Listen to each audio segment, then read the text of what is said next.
شروع اللہ کا نام لے کر جو بڑا مہربان نہایت رحم والا ہے۔ الف لام را، یہ اس کتاب کی آیتیں ہیں جو حق واضح کرنے والی ہے۔ ہم نے اس کو ایسا قرآن بنا کر اتارا ہے جو عربی زبان میں ہے تاکہ تم سمجھ سکو۔ اے پیغمبر، ہم نے تم پر یہ قرآن جو وحی کے ذریعے بھیجا ہے، اس کے ذریعے ہم تمہیں ایک بہترین واقعہ سناتے ہیں جبکہ تم اس سے پہلے اس واقعے سے بالکل بنجر تھے۔ یہ اس وقت کی بات ہے جب یوسف نے اپنے والد یعقوب علیہ السلام سے کہا تھا کہ ابا جان، میں نے خواب میں 11 ستاروں اور سورج اور چاند کو دیکھا ہے۔ میں نے دیکھا ہے کہ یہ سب مجھے سجدہ کر رہے ہیں۔ انہوں نے کہا، بیٹا، اپنا یہ خواب اپنے بھائیوں کو نہ بتانا، کہیں ایسا نہ ہو کہ وہ تمہارے لیے کوئی سازش تیار کرے، کیونکہ شیطان انسان کا کھلا دشمن ہے، اور اسی طرح تمہارا پروردگار تمہیں نبوت کے لیے منتخب کرے گا اور تمہیں تمام باتوں کا صحیح مطلب نکالنا سکھائے گا، جس میں خوابوں کی تعبیر کا علم بھی داخل ہے، اور تم پر اور یعقوب کی اولاد پر اپنی نعمت اس طرح پوری کرے گا جیسا اس نے اس سے پہلے تمہارے ماں باپ پر اور ابراہیم اور اسحاق پر پوری کی تھی۔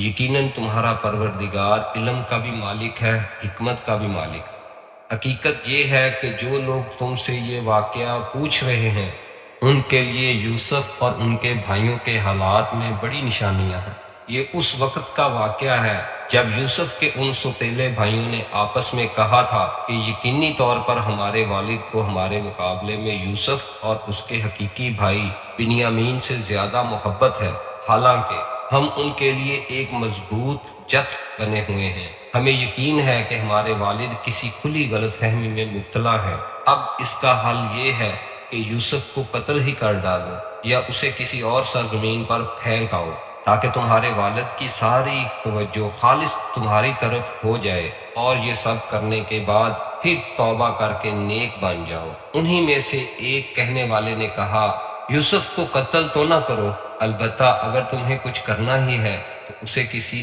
اندھے کنویں میں پھینک آؤ تاکہ کوئی قافلہ اسے اٹھا کر لے جائے۔ چنانچہ ان بھائیوں نے اپنے والد سے کہا کہ ابا، یہ آپ کو کیا ہو گیا ہے کہ آپ یوسف کے معاملے میں ہم پر اطمینان نہیں کرتے؟ حالانکہ اس میں کوئی شک نہ ہونا چاہیے کہ ہم اس کے پکے خیر خواہ ہیں۔ کل آپ اسے ہمارے ساتھ تفریح کے لیے بھیج دیجئے تاکہ وہ کھائے پیے اور کچھ کھیل کود کر لے، اور یقین رکھیے کہ ہم اس کی پوری حفاظت کریں گے۔ یعقوب نے کہا، تم اسے لے جاؤ گے تو مجھے اس کی جدائی کا غم ہوگا، اور مجھے یہ اندیشہ بھی ہے کہ کسی وقت بھی جب تم اس کی طرف سے غافل ہو تو کوئی بھیڑیا اسے کھا جائے۔ وہ بولے، ہم ایک مضبوط جتھے کی شکل میں ہیں، اگر پھر بھی بھیڑیا اسے کھا جائے تو ہم تو بالکل ہی گئے گزرے ہوئے۔ پھر ہوا یہ کہ جب وہ ان کو ساتھ لے گئے تو انہوں نے یہ طے کر ہی رکھا تھا کہ انہیں ایک اندھے کنویں میں ڈال دیں گے، چنانچہ ڈال بھی دیا۔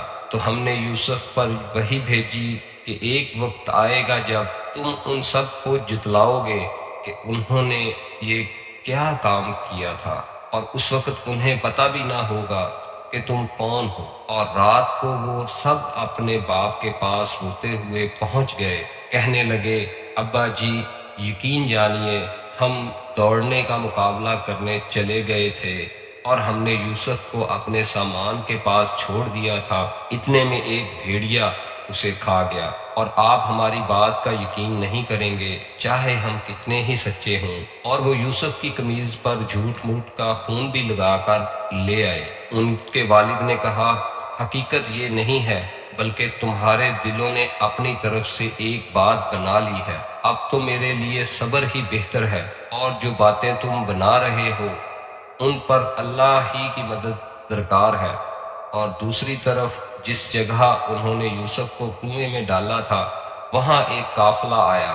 قافلے کے لوگوں نے ایک آدمی پانی لانے کے لیے بھیجا، تو اس نے اپنا ڈول کنویں میں ڈالا تو وہاں یوسف علیہ السلام کو دیکھ کر پکار اٹھا، لو خوشخبری سنو، یہ تو ایک لڑکا ہے، اور قافلے والوں نے انہیں ایک تجارت کا مال سمجھ کر چھپا لیا، اور جو کچھ وہ کر رہے تھے اللہ کو اس کا پورا علم تھا۔ اور پھر انہوں نے یوسف کو بہت کم قیمت میں بیچ دیا، جو گنتی کے چند درہموں کی شکل میں تھی، اور ان کو یوسف سے کوئی دلچسپی نہیں تھی۔ اور مصر کے جس آدمی نے انہیں خریدا، اس نے اپنی بیوی سے کہا کہ اس کو عزت سے رکھنا، مجھے ایسا لگتا ہے کہ یہ ہمیں فائدہ پہنچائے گا، یا پھر ہم اسے بیٹا بنا لیں گے۔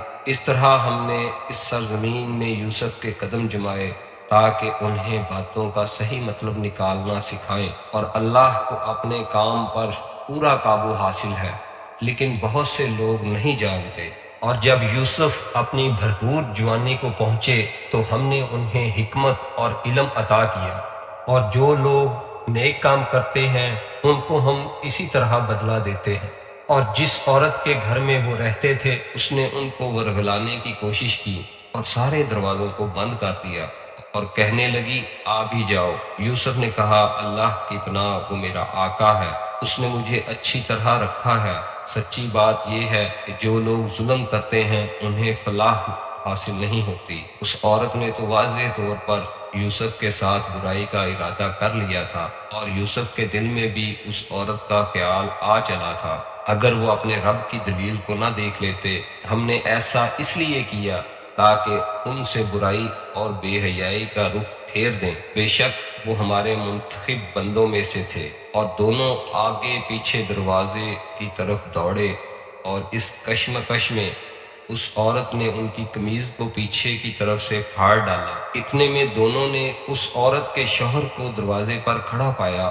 اس عورت نے فوراً بات بنانے کے لیے اپنے شوہر سے کہا کہ جو کوئی تمہاری بیوی کے ساتھ برائی کا ارادہ کرے، اس کی سزا اس کے سوا اور کیا ہے کہ اسے قید کر دیا جائے یا کوئی دردناک سزا دی جائے۔ یوسف نے کہا یہ خود تھیں جو مجھے ورگلا رہی تھیں، اور اس عورت کے خاندان ہی میں سے ایک گواہی دینے والے نے یہ گواہی دی کہ اگر یوسف کی قمیض سامنے کی طرف سے پھٹی ہو تو عورت سچ کہتی ہے اور وہ جھوٹے ہیں، اور اگر ان کی قمیض پیچھے کی طرف سے پھٹی ہے تو عورت جھوٹ بولتی ہے اور یہ سچے ہیں۔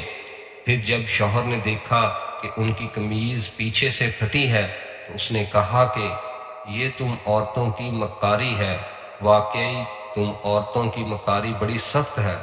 یوسف تم اس بات کا خیال نہ کرو، اور اے عورت تم اپنے گناہ کی معافی مانگ، یقینی طور پر تو ہی خطا کار تھی۔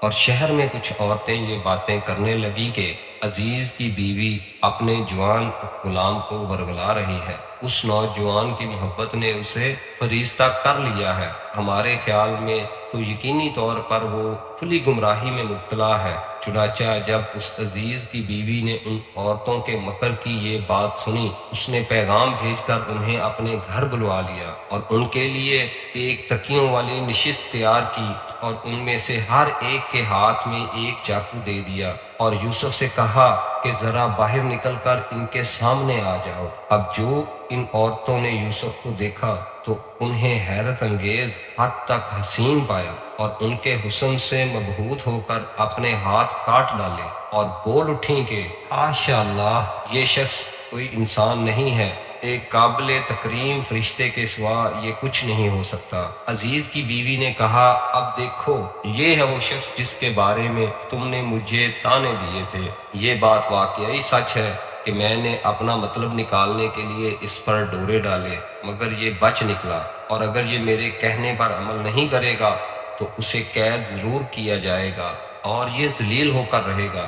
یوسف نے دعا کی کہ یا رب، یہ عورتیں مجھے جس کام کی دعوت دے رہی ہیں اس کے مقابلے میں قید خانہ مجھے زیادہ پسند ہے، اور اگر تو نے مجھے ان کی چالوں سے محفوظ نہ کیا تو میرا دل بھی ان کی طرف کھنچنے لگے گا، اور جو لوگ جہالت کے کام کرتے ہیں ان میں بھی شامل ہو جاؤں گا۔ چنانچہ یوسف کے رب نے ان کی دعا قبول کی اور ان عورتوں کی چالوں سے انہیں محفوظ رکھا۔ بے شک وہی ہے جو ہر بات سننے والا، ہر چیز جاننے والا ہے۔ پھر ان لوگوں نے یوسف کی پاک دامنی کی بہت سی نشانیاں دیکھ لینے کے بعد بھی مناسب یہی سمجھا کہ انہیں ایک مدت تک قید خانے بھیج دیں۔ اور یوسف کے ساتھ 2 اور نوجوان قید خانے میں داخل ہوئے۔ ان میں سے ایک نے ایک دن یوسف سے کہا کہ میں خواب میں اپنے آپ کو دیکھتا ہوں کہ میں شراب نچوڑ رہا ہوں، اور دوسرے نے کہا کہ میں خواب میں یوں دیکھتا ہوں کہ میں نے اپنے سر پر روٹی اٹھائی ہوئی ہے اور پرندے اس میں سے کھا رہے ہیں، ذرا ہمیں اس کی تعبیر بتاؤ،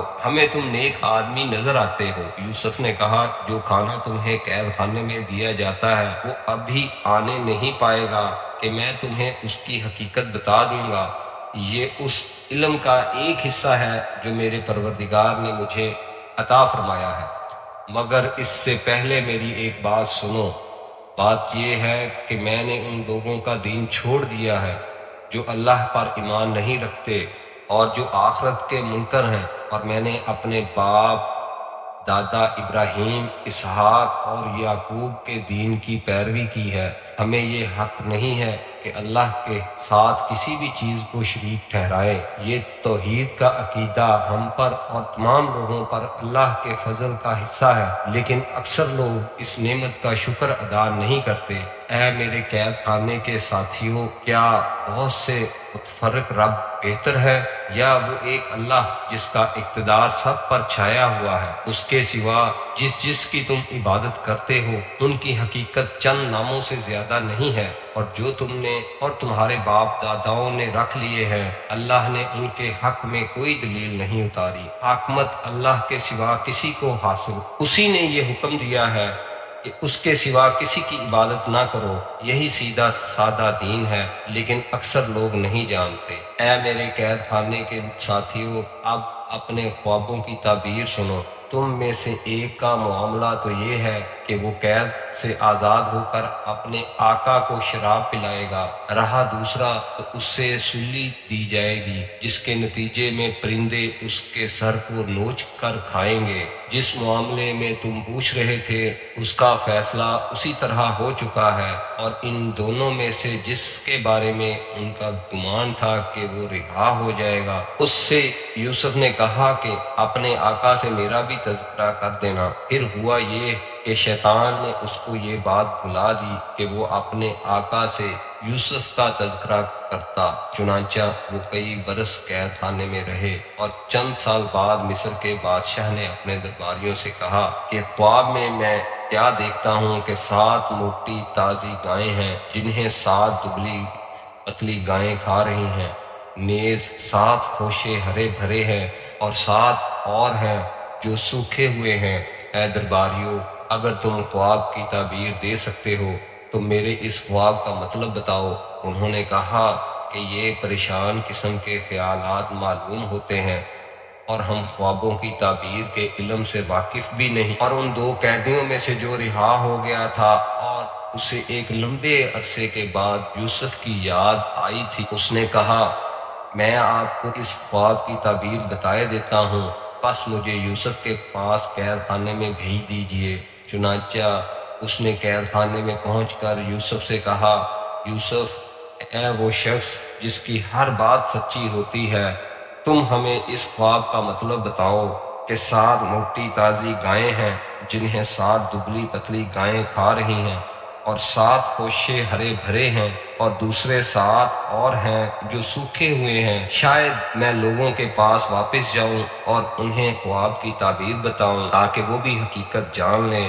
یوسف نے کہا تم 7 سال تک مسلسل غلہ زمین میں اگاؤ گے، اور اس دوران جو فصل کاٹو اس کو اس کی بالیوں ہی میں رہنے دینا، البتہ تھوڑا سا غلہ جو تمہارے کھانے کے کام آئے وہ نکال لیا کرو۔ پھر اس کے بعد تم پر 7 سال ایسے آئیں گے جو بڑے سخت ہوں گے، اور جو کچھ ذخیرہ تم نے ان سالوں کے واسطے جمع کر رکھا ہوگا اس کو کھا جائیں گے۔ ہاں، البتہ تھوڑا سا حصہ جو تم محفوظ کر سکو گے صرف وہ بچ جائے گا۔ پھر اس کے بعد 1 سال ایسا آئے گا جس میں لوگوں پر خوب بارش ہوگی، اور وہ اس میں انگور کا شیرہ نچوڑیں گے۔ اور بادشاہ نے کہا کہ اس کو یعنی یوسف کو میرے پاس لے کر آؤ۔ چنانچہ جب ان کے پاس ایلچی پہنچا تو یوسف نے کہا اپنے مالک کے پاس واپس جاؤ اور ان سے پوچھو کہ ان عورتوں کا کیا قصہ ہے جنہوں نے اپنے ہاتھ کاٹ ڈالے تھے۔ میرا پروردگار ان عورتوں کے مکر سے خوب واقف ہے۔ بادشاہ نے ان عورتوں کو بلا کر ان سے کہا، تمہارا کیا قصہ تھا جب تم نے یوسف کو ورگلانے کی کوشش کی؟ ان سب عورتوں نے کہا کہ حاشا اللہ، ہم کو ان میں ذرا بھی کوئی برائی معلوم نہیں ہوئی۔ عزیز کی بیوی نے کہا کہ اب تو حق بات سب پر کھل ہی گئی ہے، میں نے ہی ان کو ورگلانے کی کوشش کی تھی، اور حقیقت یہ ہے کہ وہ بالکل سچے ہیں۔ جب یوسف کو قید خانے میں اس گفتگو کی خبر ملی تو انہوں نے کہا کہ یہ سب کچھ میں نے اس لیے کیا تاکہ عزیز کو یہ بات یقین کے ساتھ معلوم ہو جائے کہ میں نے اس کی غیر موجودگی میں اس کے ساتھ کوئی خیانت نہیں کی، اور یہ بھی کہ جو لوگ خیانت کرتے ہیں اللہ ان کے فریب کو چلنے نہیں دیتا، اور میں یہ دعویٰ نہیں کرتا کہ میرا نفس بالکل پاک صاف ہے۔ واقعہ یہ ہے کہ نفس تو برائی کی تلقین کرتا ہی ہے، ہاں میرا رب رحم فرما دے تو بات اور ہے کہ اس صورت میں نفس کا کوئی داؤ نہیں چلتا۔ بے شک میرا رب بہت بخشنے والا بڑا مہربان ہے۔ اور بادشاہ نے کہا کہ اس کو میرے پاس لے آؤ، میں اسے خالص اپنا معاون بناؤں گا۔ چنانچہ جب یوسف بادشاہ کے پاس آ گئے اور بادشاہ نے ان سے باتیں کی تو اس نے کہا، آج سے ہمارے پاس تمہارا بڑا رتبہ ہوگا اور تم پر پورا بھروسہ کیا جائے گا۔ یوسف نے کہا کہ آپ مجھے ملک کے خزانوں کے انتظام پر مقرر کر دیجئے، یقین رکھیے کہ مجھے حفاظت کرنا خوب آتا ہے اور میں اس کام کا پورا علم رکھتا ہوں۔ اور اس طرح ہم نے یوسف کو ملک میں ایسا اقتدار عطا کیا کہ وہ اس میں جہاں چاہیں اپنا ٹھکانہ بنائیں۔ ہم اپنی رحمت جس کو چاہتے ہیں پہنچاتے ہیں، اور نیک لوگوں کے اجر کو ضائع نہیں کرتے، اور آخرت کا جو اجر ہے وہ ان لوگوں کے لیے کہیں زیادہ بہتر ہے جو ایمان لاتے اور تقوی پر کاربند رہتے ہیں۔ اور جب قحط پڑا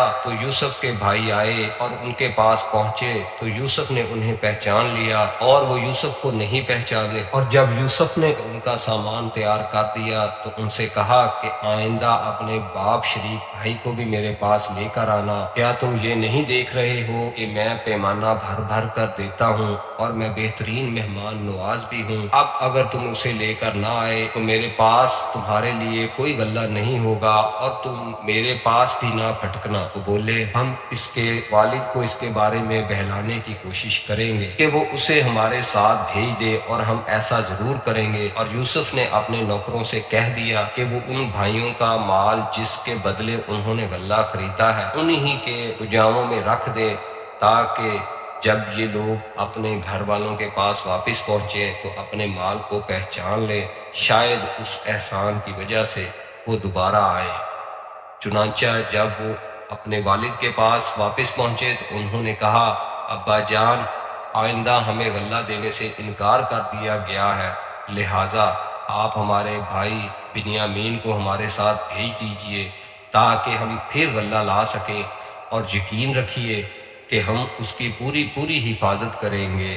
والد نے کہا، کیا میں اس کے بارے میں تم پر ویسا ہی بھروسہ کروں جیسا اس کے بھائی یوسف کے بارے میں تم پر پہلے کیا تھا؟ خیر، اللہ سب سے بڑھ کر نگہبان ہے اور وہ سب سے بڑھ کر رحم فرمانے والا ہے۔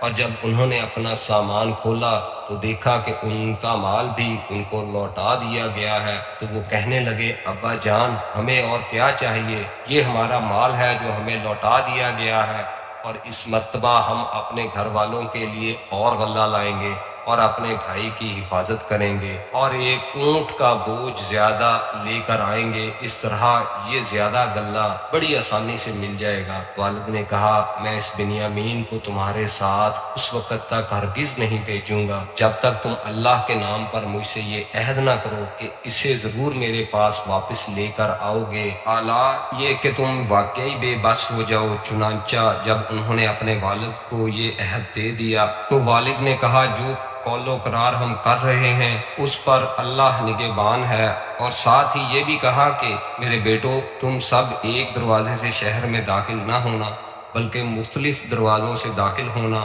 میں اللہ کی مشیت سے تمہیں بچا سکتا، حکم اللہ کے سوا کسی کا نہیں چلتا، اسی پر میں نے بھروسہ کر رکھا ہے، اور جن جن کو بھروسہ کرنا ہو انہیں چاہیے کہ اسی پر بھروسہ کریں۔ اور جب وہ بھائی اسی طرح مصر میں داخل ہوئے جس طرح ان کے والد نے کہا تھا، تو یہ عمل اللہ کی مشیت سے ان کو ذرا بھی بچانے والا نہیں تھا، لیکن یعقوب کے دل میں ایک خواہش تھی جو انہوں نے پوری کر لی۔ بے شک وہ ہمارے سکھائے ہوئے علم کے حامل تھے، لیکن اکثر لوگ معاملے کی حقیقت نہیں جانتے۔ اور جب یہ لوگ یوسف کے پاس پہنچے تو انہوں نے اپنے سگے بھائی بنیامین کو اپنے پاس خاص جگہ دی اور انہیں بتایا کہ میں تمہارا بھائی ہوں، لہٰذا تم ان باتوں پر رنجیدہ نہ ہونا جو یہ دوسرے بھائی کرتے رہے ہیں۔ پھر جب یوسف نے ان کا سامان تیار کر دیا تو پانی پینے کا پیالہ اپنے سگے بھائی کے کجاوے میں رکھوا دیا۔ پھر ایک منادی نے پکار کر کہا کہ اے قافلے والو، تم چور ہو۔ انہوں نے ان کی طرف مڑ کر پوچھا کہ کیا چیز ہے جو تم سے گم ہو گئی ہے؟ انہوں نے کہا کہ ہمیں بادشاہ کا پیمانہ نہیں مل رہا، اور جو شخص اسے لا کر دے گا اس کو ایک اونٹ کا بوجھ انعام میں ملے گا، اور میں اس انعام کے دلوانے کی ذمہ داری لیتا ہوں۔ وہ بھائی بولے، اللہ کی قسم، آپ لوگ جانتے ہیں کہ ہم زمین میں فساد پھیلانے کے لیے نہیں آئے تھے، اور نہ ہم چوری کرنے والے لوگ ہیں۔ انہوں نے کہا کہ اگر تم لوگ جھوٹے ثابت ہوئے تو اس کی کیا سزا ہوگی؟ انہوں نے کہا اس کی سزا یہ ہے کہ جس کے کجاوے میں سے وہ پیالہ مل جائے وہ خود سزا میں دھر لیا جائے، اور جو لوگ ظلم کرتے ہیں ہم ان کو ایسی ہی سزا دیا کرتے ہیں۔ چنانچہ یوسف نے اپنے سگے بھائی کے تھیلے سے پہلے دوسرے بھائیوں کے تھیلوں کی تلاشی شروع کی، پھر اس پیالے کو اپنے سگے بھائی کے تھیلے میں سے برآمد کر لیا۔ اس طرح ہم نے یوسف کی خاطر یہ تدبیر کی۔ اللہ کی یہ مشیت نہ ہوتی تو یوسف کے لیے یہ ممکن نہیں تھا کہ وہ بادشاہ کے قانون کے مطابق اپنے بھائی کو اپنے پاس رکھ لیتے، اور ہم جس کو چاہتے ہیں اس کے درجے بلند کر دیتے ہیں، اور جتنے علم والے ہیں ان سب کے اوپر ایک بڑا علم رکھنے والا موجود ہے۔ بہرحال وہ بھائی بولے کہ اگر اس بنیامین نے چوری کی ہے تو کچھ تعجب نہیں، کیونکہ اس کا ایک بھائی اس سے پہلے بھی چوری کر چکا ہے۔ اس پر یوسف نے ان پر ظاہر کیے بغیر چپکے سے دل میں کہا کہ تم اس معاملے میں کہیں زیادہ برے ہو، اور جو بیان تم دے رہے ہو اللہ اس کی حقیقت خوب جانتا ہے۔ اب وہ کہنے لگے کہ اے عزیز، اس کا ایک بہت بوڑھا باپ ہے، اس لیے اس کی جگہ ہم میں سے کسی کو اپنے پاس رکھ لیجئے، ہم آپ کو ان لوگوں میں سے سمجھتے ہیں جو احسان کیا کرتے ہیں۔ یوسف نے کہا، اس ناانصافی سے میں اللہ کی پناہ مانگتا ہوں کہ جس شخص کے پاس سے میری چیز ملی ہے اس کو چھوڑ کر کسی اور کو پکڑ لیں۔ اگر ہم ایسا کریں گے تو یقینی طور پر ہم ظالم ہوں گے۔ چنانچہ جب وہ یوسف سے مایوس ہو گئے تو الگ ہو کر چپکے چپکے مشورہ کرنے لگے۔ ان سب میں جو بڑا تھا اس نے کہا، کیا تمہیں معلوم نہیں کہ تمہارے والد نے تم سے اللہ کے نام پر عہد لیا تھا، اور اس سے پہلے کہ تم یوسف کے معاملے میں جو قصور کر چکے ہو وہ بھی معلوم ہے، لہٰذا میں تو اس ملک سے اس وقت تک نہیں ٹلوں گا جب تک میرے والد مجھے اجازت نہ دیں۔ یا اللہ ہی میرے حق میں کوئی فیصلہ فرما دے، اور وہی سب سے بہتر فیصلہ کرنے والا ہے۔ جاؤ، اپنے والد کے پاس واپس جاؤ اور ان سے کہو کہ ابا جان، آپ کے بیٹے نے چوری کر لی تھی، اور ہم نے وہی بات کہی ہے جو ہمارے علم میں آئی ہے، اور غیب کی نگہبانی تو ہمارے بس میں نہیں تھی، اور جس بستی میں ہم تھے اس سے پوچھ لیجئے، اور جس قافلے میں ہم آئے ہیں اس سے تحقیق کر لیجئے۔ یہ بات بالکل پکی ہے کہ ہم سچے ہیں۔ چنانچہ یہ بھائی یعقوب علیہ السلام کے پاس گئے اور ان سے وہی بات کہی جو بڑے بھائی نے سکھائی تھی۔ یعقوب نے یہ سن کر کہا، نہیں، تمہارے دلوں نے اپنی طرف سے ایک بات بنا لی ہے، اب تو میرے لیے صبر ہی بہتر ہے۔ کچھ بعید نہیں کہ اللہ میرے پاس ان سب کو لے آئے، بے شک اس کا علم بھی کامل ہے، حکمت بھی کامل۔ اور یہ کہہ کر انہوں نے منہ پھیر لیا اور کہنے لگے، ہائے یوسف! اور ان کی دونوں آنکھیں صدمے سے روتے روتے سفید پڑ گئی تھیں، اور وہ دل ہی دل میں گھٹے جاتے تھے۔ اور ان کے بیٹے کہنے لگے، اللہ کی قسم، آپ یوسف کو یاد کرنا نہیں چھوڑیں گے، یہاں تک کہ بالکل بھول کر رہ جائیں گے یا ہلاک ہو بیٹھیں گے۔ یعقوب نے کہا، میں اپنے رنج و غم کی فریاد تم سے نہیں، صرف اللہ سے کرتا ہوں، اور اللہ کے بارے میں جتنا میں جانتا ہوں تم نہیں جانتے۔ میرے بیٹو، جاؤ اور یوسف اور اس کے بھائی کا کچھ سراغ لگاؤ، اور اللہ کی رحمت سے نا امید نہ ہو۔ یقین جانو، اللہ کی رحمت سے وہی لوگ نا امید ہوتے ہیں جو کافر ہیں۔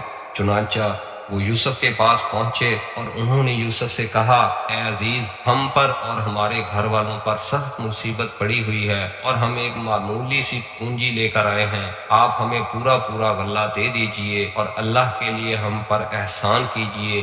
یقیناً اللہ اپنی خاطر احسان کرنے والوں کو بڑا اجر عطا فرماتا ہے۔ یوسف نے کہا، تمہیں کچھ پتہ ہے کہ جب تم جہالت میں مبتلا تھے تو تم نے یوسف اور اس کے بھائی کے ساتھ کیا کیا کیا تھا؟ اس پر وہ بول اٹھے، ارے کیا تم ہی یوسف ہو؟ یوسف نے کہا، میں یوسف ہوں، اور یہ میرا بھائی ہے۔ اللہ نے ہم پر بڑا احسان فرمایا ہے۔ حقیقت یہ ہے کہ جو شخص تقوی اور صبر سے کام لیتا ہے تو اللہ نیکی کرنے والوں کا اجر ضائع نہیں کرتا۔ انہوں نے کہا، اللہ کی قسم، اللہ نے تم کو ہم پر ترجیح دی ہے، اور یقیناً ہم خطا کار تھے۔ یوسف بولے، آج تم پر کوئی ملامت نہیں ہوگی، اللہ تمہیں معاف کر دے، اور سارے رحم کرنے والوں سے بڑھ کر رحم کرنے والا ہے۔ میرا یہ قمیض لے جاؤ اور اسے میرے والد کے چہرے پر ڈال دینا، اس سے ان کی بینائی واپس آ جائے گی، اور اپنے سارے گھر والوں کو میرے پاس لے آؤ۔ اور جب یہ قافلہ مصر سے کنعان کی طرف روانہ ہوا تو ان کے والد نے کنعان میں آس پاس کے لوگوں سے کہا، اگر تم مجھے یہ نہ کہو کہ بوڑھا سٹھیا گیا ہے تو مجھے تو یوسف کی خوشبو آ رہی ہے۔ لوگوں نے کہا، اللہ کی قسم، آپ اب بھی تک اپنی پرانی غلط فہمی میں پڑے ہوئے ہیں۔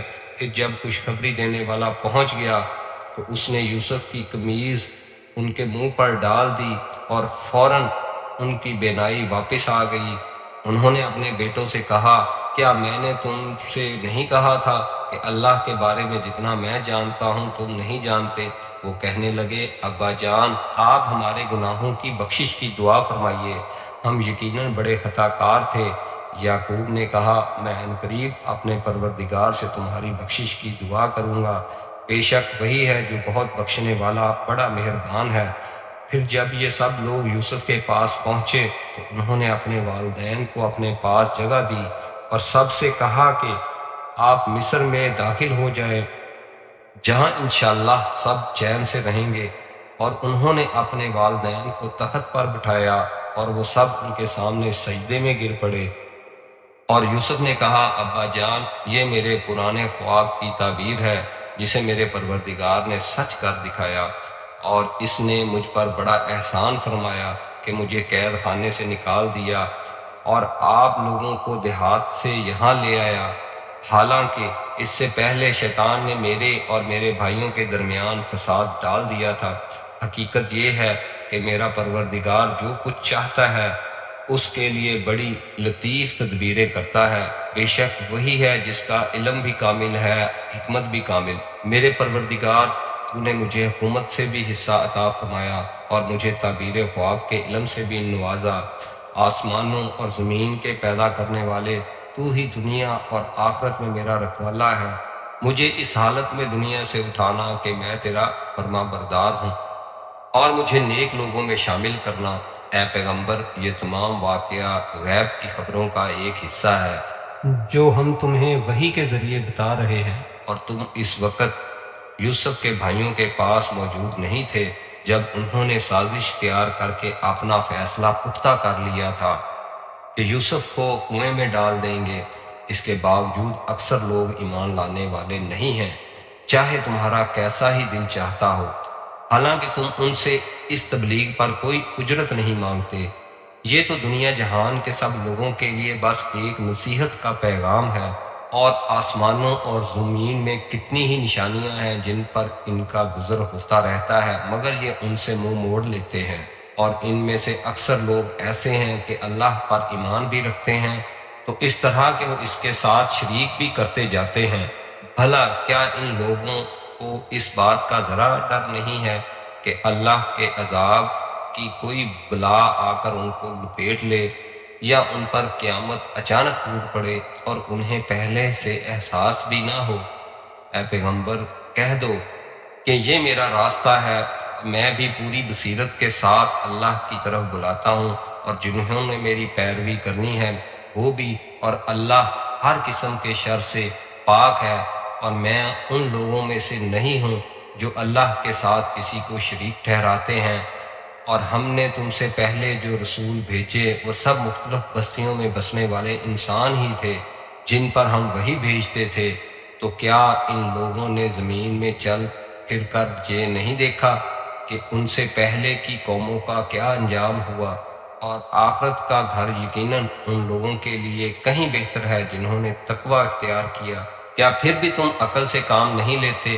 پچھلے انبیاء کے ساتھ بھی یہی ہوا کہ ان کی قوموں پر عذاب آنے میں کچھ دیر لگی، یہاں تک کہ جب پیغمبر لوگوں سے مایوس ہو گئے اور کافر لوگ یہ سمجھنے لگے کہ انہیں جھوٹی دھمکیاں دی گئی تھیں، تو ان پیغمبروں کے پاس ہماری مدد پہنچ گئی، یعنی کافروں پر عذاب آیا، اور جن کو ہم چاہتے تھے انہیں بچا لیا گیا، اور جو لوگ مجرم ہوتے ہیں ان سے ہمارے عذاب کو ٹالا نہیں جا سکتا۔ یقیناً ان کے واقعات میں عقل و ہوش رکھنے والوں کے لیے بڑا عبرت کا سامان ہے۔ یہ کوئی ایسی بات نہیں ہے جو جھوٹ من گھڑت لی گئی ہو، بلکہ اس سے پہلے جو کتابیں آ چکی ہیں ان کی تصدیق ہے، اور ہر بات کی وضاحت، اور جو لوگ ایمان لائیں ان کے لیے ہدایت اور رحمت کا سامان۔